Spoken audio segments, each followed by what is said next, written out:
Hey everyone, welcome back to Crypto Cash. Thank you so much for joining me here. Hope you're having a fantastic Thursday. Happy Thursday to you and your family. And we're going to take a look, of course, at Terra Classic once more, see what's going on with the charts, and help understand kind of where we're at here. Because, of course, that whole arrest thing from Do Kwon didn't help yesterday. Even though, yes, I recognize that Luna Classic is separate from Luna 2.0, there's still a correlation. I mean, you see these two red days, they're very similar to each other. Okay, so in a lot of sense, we can say that they're synonymous, but not completely. We could also argue the same fact that they are synonymous with Bitcoin too, because you look at Bitcoin, we've had a terrible last couple of days, whereas Luna Classic has also had that as well. I think it's probably more so the fundamental news there that caused the catalyst to push the price action down. But again, hard to say specifically. What we want to look at here today, though, is support levels, resistances, of course, and kind of see where the price action might come back up. Because it held 28,000 recently up until it didn't, of course. Now we're down to right around 25, 26. And we want to kind of see, I went ahead and replaced the Fibonacci retracement levels. And we're going to go ahead and see, obviously, what potential for upside we have, how much further downside we have, roughly where we're at there. We're going to take a look at volume too. So if you're new to the channel, just know I'm not a financial advisor. I teach people how to trade cryptocurrency. So in that sense, that is my day job, so to speak. So feel free to join my trading academy. I have an academy, community, and signal group. Link in the description below. Cryptocash.tech is the website where I teach you how to trade. I send out signals for every trade that I take. And of course, we have an awesome collaborative environment with my community where we all learn and grow together. Check that out, of course, very, very cool stuff. Got a few new members last night, and it's just nice to see people coming over in the bear market because this is the best time to learn. Honestly, you can be a good bear, then you're going to be a strong bull. It's just the way it goes. Last but not least, BitGet, I have an affiliation with them. They are a fantastic company to work with. I highly recommend using them as an exchange. Their platform is fantastic.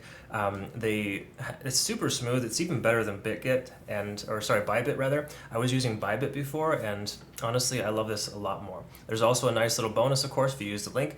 And then on top of that as well, there's no VPN requirement for BitGet, right? You can use their service without a VPN in the United States, Canada, a handful of other countries. So it's a really good option for most of my members, so that's the main reason why I decided to go with them. All right, taking a look here, of course, at Terra Classic.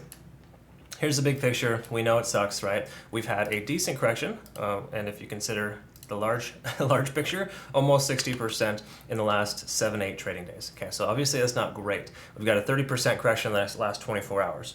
Okay, so these things do happen. Is something I was trying to warn you about previously. When things go parabolic, there's also a parabolic decrease in a lot of ways if there's not a sustained amount of volume.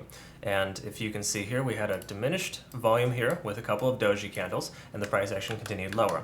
I pretty much called that a week ago, but again, I'm not here to say that. I'm just saying the lines were in the sand. There's a term that I'm looking for that really tells us that it is absolutely was telegraphing, so to speak, what was going to happen next. So it makes sense that we did that. We lost this ascending trend line, and effectively now we're at this point where we got to kind of face the music. So what we want to probably do here is draw a descending trend line out and kind of see if we can break above that. I'll go ahead and adjust that when we get to a smaller time frame, but generally speaking, we're in a descending type of pattern. Until we break that, we can expect it to go lower. That's just generally how the technical analysis works.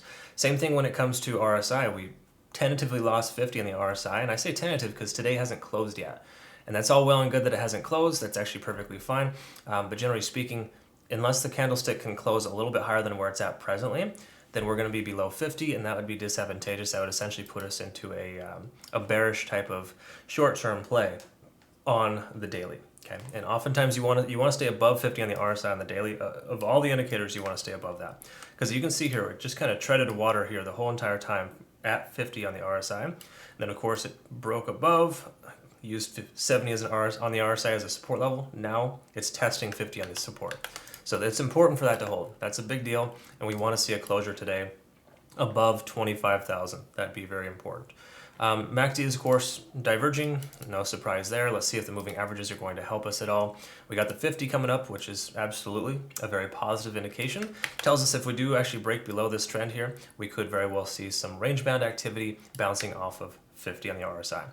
Good news is 50 on the RSI is averaging itself out close to where the previous resistance levels were, because if you recall from before Luna did its thing, see if I can zoom in here a little bit. you can see that this was a resistance level here right around 16,400. Okay, so that was a resistance level, should work as a support next. Coincidentally, it's lined up specifically with the Fibonacci retracement lines, and in turn, if we do lose this support level here at 25,000, the next key level support is 16,000 as a round number, 16.3, 16.4. Okay, now again, that's a bit of a free fall, but I wouldn't be surprised, I wouldn't put it past it, of course, but you got to keep in mind we have a decent amount of volume here, and this is something we want to pay attention to. We have a lot of volume at this level where the price action is at. So again, we got to expect or anticipate that the price should hold in this range because of the fact that there's a lot of volume previously. That's what builds supports, right? So this experience here essentially allowed for the support level to establish itself, and it should hypothetically hold moving forward. Okay, so this area between 25 and 28,000 is essentially a support zone. If we lose that, there's a big gap that needs to be filled here, and you got to recognize that that will get filled and it will drop hard. Okay, so again, we don't want to lose this support level. It would be disadvantageous completely to do that. It's okay that it wicks down and kind of does its thing, but if we get a closure, above 25,000 today, I think that would put us in decent shape to experience potential bounce, right? Again, never recommend buying the dip just because it is what it is. It's you're chasing the bottom and it's never a good thing. But generally speaking, here, if you're hodling per se, adding to your position at a lower price point would make sense. Okay, all right, so that's where we're at there so far on the daily. Looking at the 4 hour, it's still bearish, right? In other words, the 4 hour time frame is telling us we've got every indication the price is going to continue down until it doesn't, right? We've got lower lows and lower highs. They're just pretty consistent the whole way down. We've also got RSI under 50 and closer to 30.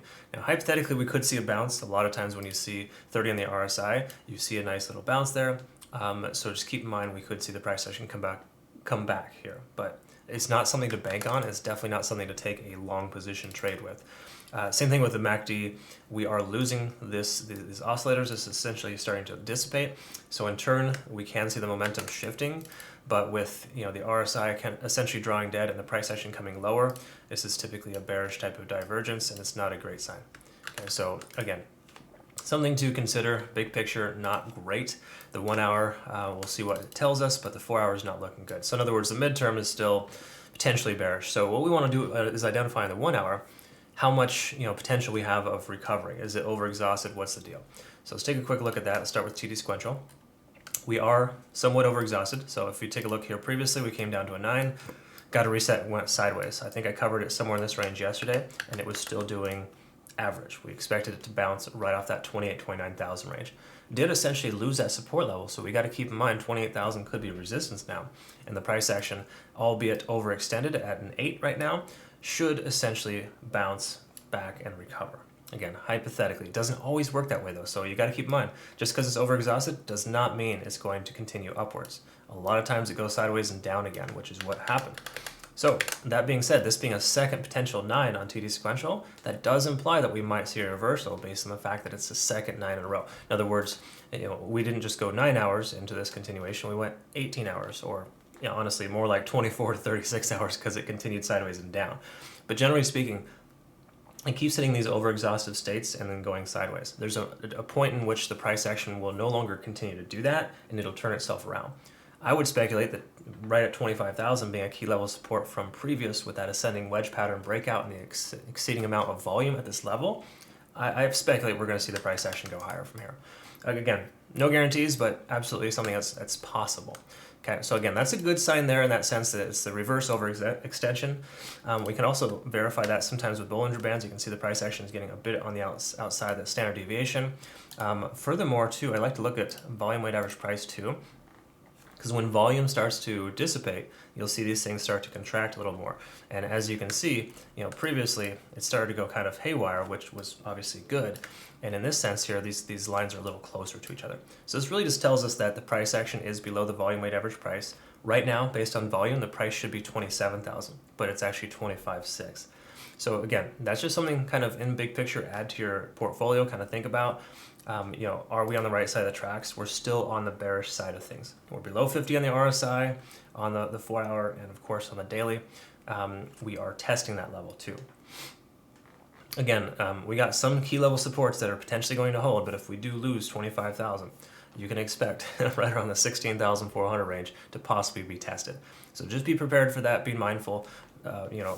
all the stuff you see outside of the technical analysis is going to it's all speculation, right? The TA, which is great, it has some type of established history, and it's absolutely something you can rely on. So in a lot of ways, folks say that technical analysis isn't beneficial. In truth, it's more beneficial in most cases outside of the fundamentals that you cannot anticipate, right? Nobody knew that Do Kwon was going to get potentially arrested, or what I think there was an arrest warrant, something along those lines, yesterday. That sent the market into a tizzy, regardless of the fact of it happening or not, right? No matter what happened with that, that causes the price to shoot down, and this is exactly what happens as a result of that, regardless of what kind of connection this truly does have to it, right? So again, just some things to think about. But big picture here, Terra Classic is not in bad shape. I think we will see a bounce here soon, but it absolutely looks like it wants to break to the downside. This is kind of a typical pattern. So until we start establishing higher lows, we need to establish higher lows. That's the important thing that we want to look for to change this trend. Okay. So that's pretty much where we're at there. If we just take a quick peek at the cloud, we can see we're probably still bearish here. The overall sense of things here, if you have a short position open, you want to keep it open. That's basically what it's telling us. Okay. So again, don't bet against the house right now.